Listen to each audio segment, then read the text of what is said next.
శ్రీమతే రామానుజాయ నమః. శ్రీమతే నిగమాంత మహాదేశికాయ నమః.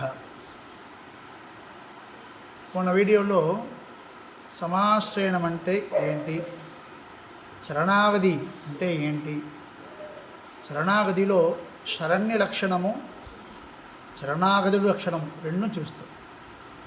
ఈ తర్వాత ఇప్పుడు ఈ వీడియోలో శరణాగతి ఉంది కదా, ఆ క్రియానికి లక్షణం ఉంది. శరణ్య లక్షణం అంటే పరత్వము, సౌలభ్యము రెండు ఉంది. శరణాగతి లక్షణము ఆకించన్యం, అనన్యగతిత్వం, ఈ రెండు లక్షణం ఉంది. శరణాగతి అని క్రియ ఉంది కదా, దానికి 5 లక్షణం ఉంది. దాంట్లో ఫస్ట్ దీనికి ఒక శ్లోకం ఉంది. ఆ శ్లోకాల్లో శృతివాక్యము, దాంట్లో శరణాగతికి లక్షణం చెప్పింది. ఆనుకూల్యస్య సంకల్పః ప్రాతికూల్యస్య వర్జనం రక్షిక్షదీతి విశ్వాసః గోతృప్తవర్ణం దధా ఆత్మనిక్షేపే కార్పణ్యే షడ్విధ శరణాగతి. ఇది అహిర్బుజ్ఞ సంహితలో ఉన్న ఒక వాక్యం. షడ్విధ శరణాగతి అని చెప్పినా కూడా ఆత్మనిక్షేపణము శరణాగతియం ఒక్కటే అని బట్టి శరణాగతి లక్షణంలో 5 విషయాలు చాలా ఇంపార్టెంటు.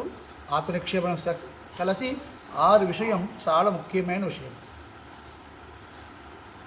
దీంట్లో ఈ 5 విషయాల్లో విభీషణ శరణాగతి సమయంలో ఎలా ఉంది, ఎలా కొరలేట్ అవుతుంది మనం ఇప్పుడు చూస్తాం. సాధారణంగా మనకి ఒక విషయం తెలియాలంటే ఎవరో ఒకటి దే హ్యావ్ టు డూ, అది మనకు చేపించి చూపించాలి. మనకు చూపించే మనకు తెలుస్తుంది. సాధారణ లౌకిక విషయంలో కూడా ప్రాక్టికల్ ఎగ్జామ్ ఉంది. ప్రాక్టికల్గా మనము ఒక ల్యాబ్కి వెళ్ళి చూసిన తర్వాత మనకి దాని గురించి ఒక ఐడియా వస్తుంది. ఇది పారమార్థికమైన విషయం కదా, మన లౌకిక విషయం కాదు. దేవుడి గురించిన పారమార్థిక విషయంలో ఒక్కడు మనకు ఇలా చెయ్యాలి అని మనకు చూపించాలి. ఈ శరణాగతి లక్షణం అన్ని పూర్ణంగా శ్రీ విభీషణ శరణాగతిలో పూర్తిగా ఉంది. దాంట్లో ఒక్కొక్క విషయము ఎలా విభీషణ శరణాగతి ఉంది అది మనం చూస్తాం. ఫస్ట్ ఆనుకూల్యస్య సంకల్పః ప్రాతికూల్యస్య వర్జనం.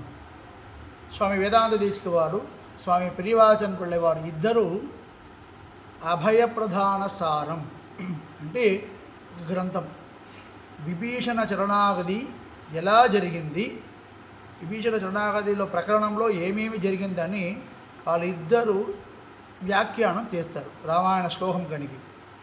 దాంట్లో స్వామి దేశికవాడు శిల రహస్యంలో శ్రీ అభయప్రధాన సారం కూడా ఒకటి. దాంట్లో ఏం చెప్పినారంటే ఆనుకూల్యస్య సంకల్పః ప్రాతికూల్యస్య వర్జనం. ఇది విభీషణుడు ఎలా చేస్తారు, ఎక్కడ చేస్తారంటే ఆనుకూల్య సంకల్పం అంటే ఏంటి, దేవుడికి ఏది నచ్చిందో మనం చెయ్యాలి, దేవుడికి ఏమి నచ్చలేదో మనం చేయకూడదు. దేవుడికి అందరూ తన దగ్గర రావాలి. పోయిన వీడియో కూడా చెప్పాను, స్వామివారికి త్రిపాదిభూతిలే పరిపూర్ణ అనుభవం నడవా నిற்க தேசாந்தர கதையிலே இரு பிள்ளை மீது அம்மவாருக்கு பெரியும் திரிபாதிபூதியிலே பரிபூர்ண அனுபவம் நடவா நிற்க தேசாந்தரத்து பிள்ளை மீது పితృహృదయం కిడక్కుమా పోలే ఈ సంసార చేతనం మీద తిరువుళ్ళం కుడిపోయి అంటే ఒక సూత్రం ఏంటంటే అన్ని విషయాలు కూడా స్వామివారికి శ్రీవైకుంఠం ఉన్నప్పటికీ కూడా అందరూ తన దగ్గర రావాలి, ఒక్క ఆత్మ కూడా వదిలేయకూడదు అని స్వామివారికి ప్రీతి. స్వామివారి తిరువుళ్ళ అంటే అది. సో అది విభీషణం గట్టిగా చెప్పారు. ఏంటి, రావణుడికి కూడా ధర్మోపదేశం చేస్తారు, హితోపదేశం చేస్తారు.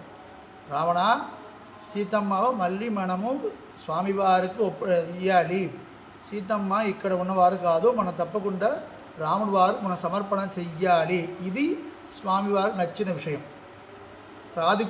ఇది ఆనుకూల్యస్య సంకల్పః. ఒక విరోధి వ్యక్తి అయినా కూడా వాళ్ళకి మంచి విషయం చెప్పాలి, అది ఆనుకూల్యస్య సంకల్పః. మా స్వామివారికి ఏం నచ్చింది, ఆయన విరోధి అయిన కూడా దురాత్మ ఉన్నవాడు కూడా మనము వాళ్ళకి హితోపదేశం మంచి విషయం చెప్పాలి, వాళ్ళు కూడా ఉదయంలో వద్దు. ఇది స్వామివారు చాలా నచ్చిన విషయం. తర్వాత ప్రాతికూల్యస్య వర్జన విషయం నెక్స్ట్ వీడియోలో మనం చూస్తాం.